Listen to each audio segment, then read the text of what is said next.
All right. Let's dive into Ron Paul's and the Fed. Yeah, this book, it's generated a lot of buzz. It has. And it seems like you're ready to explore some controversial economic ideas. For sure. Yeah. So it seems like you're looking to really understand, like, gain a deeper understanding of the Federal Reserve. Yeah, like its history, its impact, right, on our lives. And maybe even thinking about, like, alternative systems. Exactly. Yeah. And the Fed is, like, I think, a really great place to start. We're not going to, like, bore you with a bunch of dry economic theory or anything like that. No, definitely not. So we're going to really unpack, I think, like, Ron Paul's key arguments. And we'll dissect, I guess, like, the most thought-provoking parts of this book. Yeah, we'll go chapter by chapter, kind of highlighting the most, I think, insightful and intriguing concepts, and while, still keeping things engaging. Absolutely.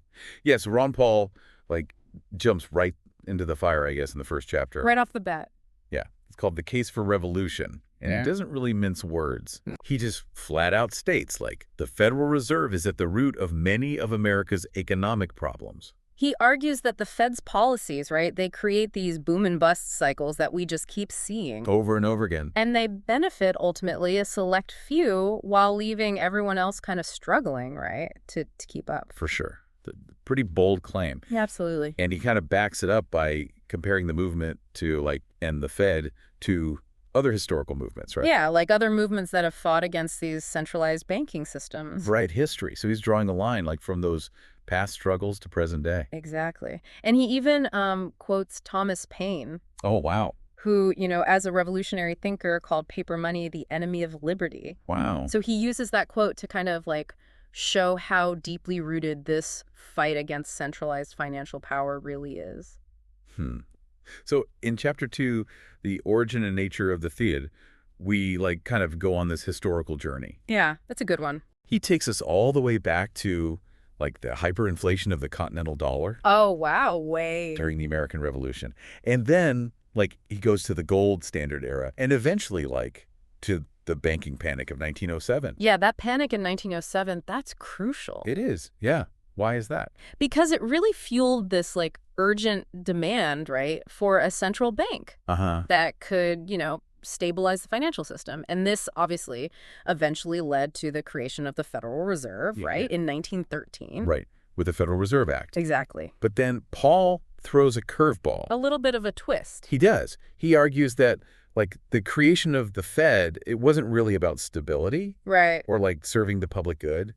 He says instead that it was a power grab by a group of, like, influential bankers. He thinks they saw an opportunity to kind of, like, manipulate the system, right, for their own benefit, Right. using the Fed to control the money supply and, really exert, like, huge influence over the economy. It's a pretty provocative take on history, right? Like, challenging this kind of conventional narrative about, like, how and why the Fed was created. Yeah, it definitely makes you think, right, like, whose interests were really being served here. Right, exactly. Now, chapter 3, A Century of Boom and Bust, it directly tackles, like, the Fed's track record. Okay, yeah. So, like, all those promises of stability and an end to, like, financial panics that came with, like, the Fed's creation. He was supposed to be, like, the solution. The solution, Except right. for all our economic woes. Right. Well, Paul's arguing that the reality has been, quite different. Oh, okay. He points to the, like, the numerous recessions that we've experienced since the Fed was created. Right. And, like, the huge, like, decline in the dollar's purchasing power as evidence that, the Fed hasn't really delivered on its promises. Interesting. And he even brings up the economist Ludwig von Mises, Okay.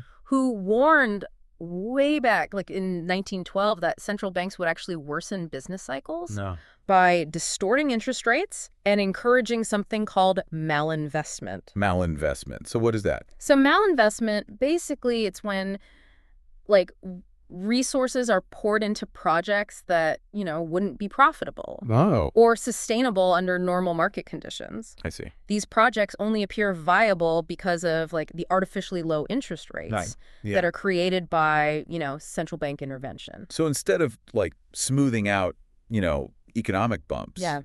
He's arguing that the Fed actually exacerbates those problems, creates even bigger booms and busts. Exactly. He thinks the Fed's interventions, they like distort market signals, right? Hmm. And this leads to misallocation of resources. And that ultimately, creates greater instability in the long run. Okay.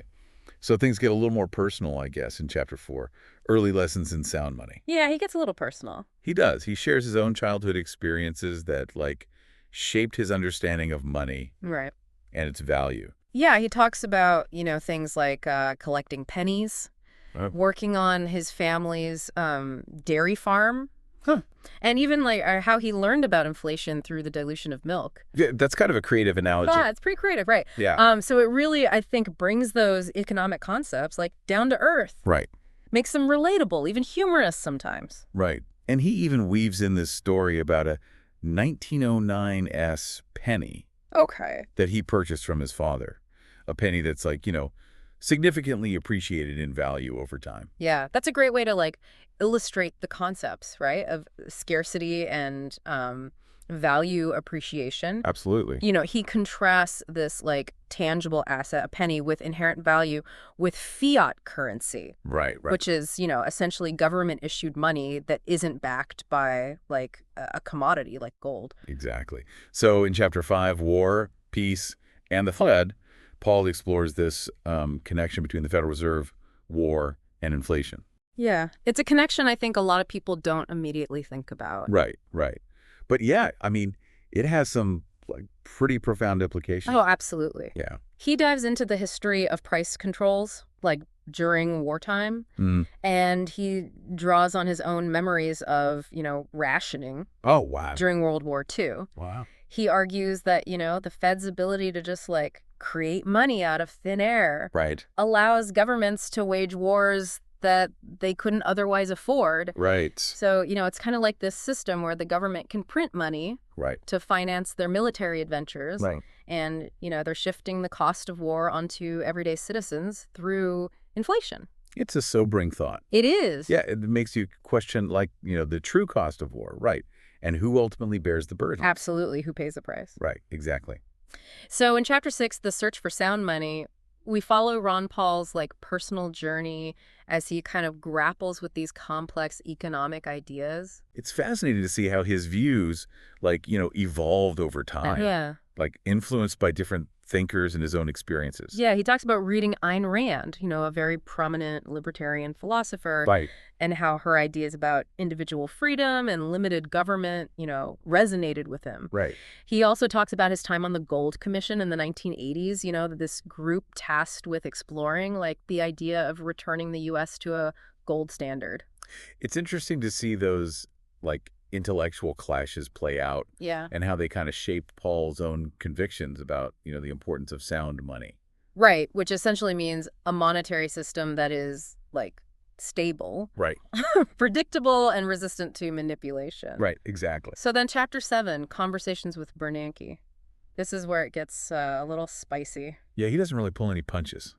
No, he doesn't. When he recounts his heated exchanges with Ben Bernanke. Right, who served as the chairman of the Federal Reserve? From 2006 to 2014. That's right. He really kind of takes Bernanke to task for his faith in the Fed's ability to control the economy. Yeah, especially in light of Bernanke's pre-crisis optimism. Right, Bernanke before the 2008 financial meltdown expressed confidence in the state of the economy. Yeah. Kind of dismissing those warning signs. Yeah, a crisis was brewing. Right.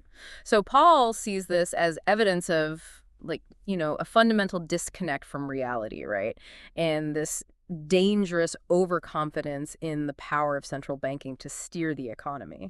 Yeah. And he uses, Bernanke's actions during the crisis, the massive bailouts and quantitative easing programs, as proof that Bernanke ultimately rejects free market principles. It's pretty scathing critique. Yeah. And it really highlights that philosophical divide between those who believe in government intervention to manage the economy, right, and those who, advocate for a more hands-off approach. More laissez-faire. So, in Chapter 8, The Fed's Political Power Grab, this is where Paul really kind of pulls back the curtain on what he sees as the Fed's hidden political influence. Yeah, so he argues that the Fed is not really this independent, apolitical institution Right. that it claims to be. No, he thinks it's more like a tool Okay. that's used to serve political interests. Right. He points to its history of interfering in elections Hmm. and manipulating the economy to benefit, certain political parties or candidates. So he brings up specific examples like Arthur Burns. Yes, who served as Fed chair during the Nixon administration. Right. Burns was accused of using monetary policy to help Nixon win re-election in 1972. Right. This really controversial episode that raised serious questions about the Fed's, political neutrality. Right. So Paul uses this and other examples to argue that the Fed's power is often used to advance agendas that are not in the best interests of the American people.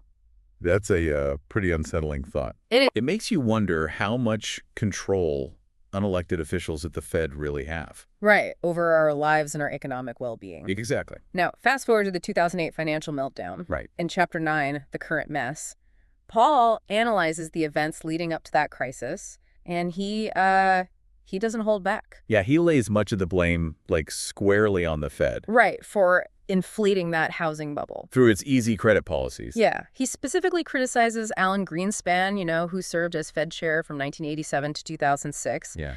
for his role in, driving interest rates down to historically low levels. Right, and those low interest rates, fueled a frenzy of borrowing and speculation, Oh, right? absolutely, especially in the housing market. Right, and that created this unsustainable boom. That was destined to collapse.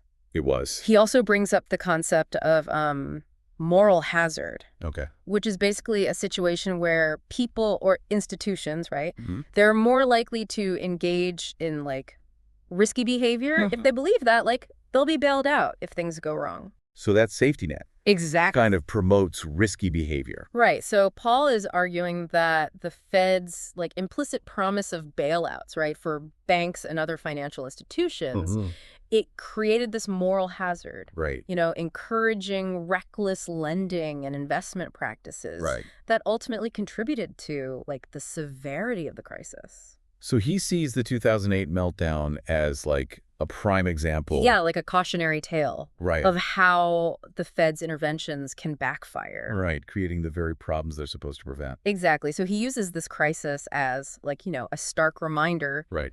of the dangers of centralized control over the monetary system. It's a compelling argument, and it makes you really think about those unintended consequences, right? Yes, of government policies, even those that are intended to help. Right. So Chapter 10, Why End the Fed? This really serves as the culmination of Paul's case against the Federal Reserve. He delivers this really powerful indictment of the institution. He doesn't hold anything back. He doesn't. And he argues that the Fed is immoral, unconstitutional, impractical, Right. promotes bad economics, and undermines individual liberty. Yeah, he argues that the Fed is immoral because it benefits a select few at the expense of the many. Right. Enriching bankers and Wall Street Yeah, while eroding the purchasing power of, average Americans. exactly. He calls it unconstitutional because he believes that, it violates the principles of limited government Right. and sound money that, were enshrined in the Constitution by the Founding Fathers. And he also says it's impractical because it tries to manipulate the economy through monetary policy, which he sees as ultimately futile and counterproductive. Right. So he believes that central planners can't possibly have the knowledge or the wisdom Right. to effectively manage a complex system like the economy. Exactly. It's just too much for them to handle. Right. And of course, he argues that the Fed undermines liberty. Yeah. Right. Yes, by giving the government too much control over the money supply. And therefore too much influence over people's lives. Right. And he believes that this power can be used to silence dissent, control the narrative, manipulate economic outcomes to serve the interests of those in power. He really emphasizes how the Fed's inflationary policies act as this hidden tax on the poor and middle class. Yeah, silently eroding their savings and purchasing power. And he even argues that the Fed's actions have contributed to, growing income inequality and economic instability. Yeah, it's a pretty bleak picture he paints. It is. And he concludes this chapter with, a passionate call for the complete abolition of the Fed. Wow. He sees ending the Fed as a necessary step, right? To restore sound money, limit government power. Right. And empower individuals to control their own economic destinies. The bold stance. It is. And a controversial one. Very controversial. But one that he argues for with conviction. Yeah. And a deep belief that a better system is possible. A better system is out there. So now, in Chapter 11, the Fed's secret power money creation, Paul tackles this concept that can be a bit mind-bending, you know? He breaks down how the Fed is able to create money out of thin air. Yeah, it's not magic or anything. Right. But it can kind of feel that way. It's a process that involves, like, fractional reserve banking, Okay. which is this system where banks are only required to hold like a small fraction of their deposits in reserve. So this lets them lend out the rest, and that creates new money in the process. It sounds a little bit like a financial house of cards. It can seem that way, yeah. Paul argues that this system, combined with the Fed's ability to just like inject new money into the system, leads to economic instability. It creates those artificial booms that are inevitably followed by busts. Right. So he contrasts this system with like a commodity-backed monetary system, right? Yeah, where the money supply is tied to a physical commodity, like gold. Right. He sees this as a more stable and transparent way to manage money. He does. Yeah. So transparency is like, a recurring theme for Ron Paul throughout this whole book. He dedicates an entire chapter to this issue. Chapter 12, Audit the Fed. He's been a vocal advocate for auditing the Fed, like for decades, Yes. Yeah. And he really doesn't pull any punches in this chapter. No, he doesn't. He exposes what he sees as like the Fed's excessive secrecy, the lack of accountability. He reveals how even Congress has very limited insight into the Fed's inner workings, which, it's kind of alarming when you consider like the Fed's power and influence. That's a good point. Yeah. So he argues that this, secrecy allows the Fed to operate with very little oversight. Right, potentially engaging in activities that could be, detrimental to the economy or to the American people's interests. Exactly. So Paul believes that, true accountability requires transparency. He wants to shed light on the Fed's decision-making processes, force them to justify their actions to the public. Right, make sure that they're serving the people. Exactly, and not just like their own interests or the interests of, a select few. Right. So in Chapter 13, the economic case, he goes beyond, his moral and constitutional arguments. Yeah, he goes deeper. He does, and he builds a purely economic case against the Fed. He wants to, dismantle the conventional wisdom surrounding central banking. Right. Expose what he sees as its inherent flaws. He takes aim at the, the very foundation of central banking. He does. So he tackles, the definition of inflation head on, clarifying that it's fundamentally a monetary phenomenon, not just rising prices.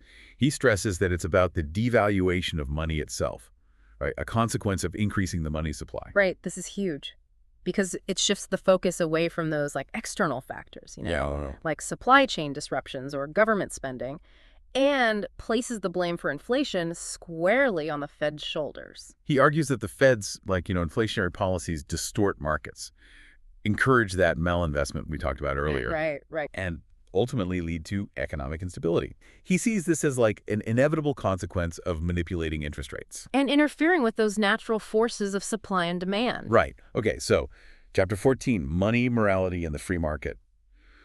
Paul expands the conversation, I guess, beyond just pure economics. Yeah, he brings in the moral dimension. Right. He delves into the moral dimensions of money. He argues that, honesty and integrity in money, right, those are essential for a free and prosperous society. He sees a direct connection between, sound money and individual liberty.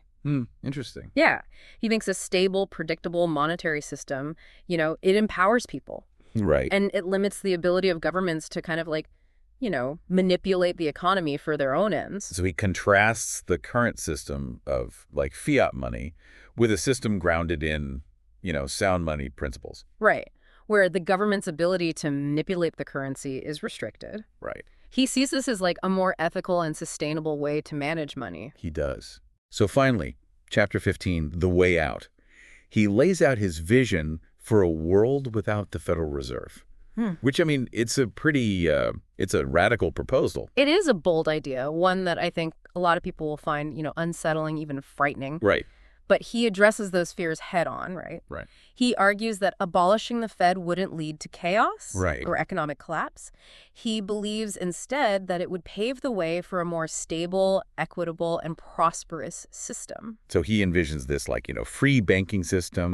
Where people have the freedom to choose what type of money they use. Right. And where banks are held accountable, not by bailouts, Right. but by market forces. Right. He paints this picture of a decentralized competitive system Right. where innovation and sound money can flourish. So he acknowledges that, transitioning to a post-Fed world would require some, pretty significant changes Yeah. in thinking and policy. And he doesn't really, offer a detailed roadmap. No. But he does kind of lay out these principles. Yeah, like guiding principles. Right. That he believes should guide this transition. Yeah. He emphasizes, the need for a gradual approach, one that allows individuals and businesses to adapt to a new monetary system, right? Without causing, unnecessary disruptions. Makes sense. So he calls for a restoration of sound money principles, transparency in the financial system, and a return to limited government. He believes that, by taking these steps, we can create a more free and prosperous future. It's a vision of a very different economic landscape, one that really challenges the status quo. So there you have it, Ron Paul's End the Fed. It's a powerful and provocative book that challenges, conventional wisdom, forces us to rethink our assumptions about money, banking, and the role of government in the economy. Whether you agree with all of his conclusions or not, his book is a must-read for anyone who wants to understand, the complexities of the monetary system and really engage in the debate over its future. Yeah, it's a book that will definitely challenge your thinking, spark your curiosity, and leave you with, I think, a much deeper understanding of those forces that shape our economic lives. So if this deep dive has piqued your interest, we encourage you to pick up a copy of End the Fed and explore these ideas further for yourself.